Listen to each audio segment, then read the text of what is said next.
about the qualities of a good adaptation chapter of a BTR, it should highlight the vulnerabilities of a country, getting into detail including how different social groups are affected. It should get into communicating what are the country's adaptation priorities, aligning with its NDC, its National Adaptation Plan, and of course some of the sectoral priorities. An adaptation chapter should also highlight what activities have been done during the reporting period and also explain the results that have been achieved.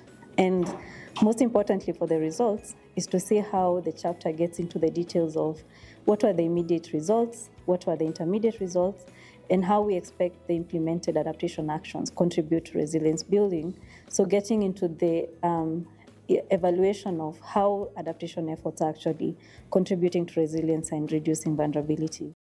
So for this, the last few days, we've been working with the Ministries of Agriculture, the Ministries of Environment here in Kenya to see how we can actually build the evidence base that allows the country to report on these particular elements that I've just highlighted.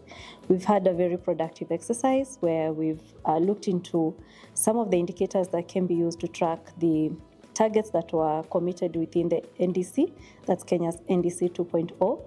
We've also been going through some of the potential data sources, and most importantly, one of the key insights was the value of linking different levels of governance. So looking at how can we bring in the subnational level, and at this level we are making sure to capture some of the adaptation actions, especially at the farm level for the agriculture sector, then to look into how this comes together to enable that comprehensive adaptation story at the national level.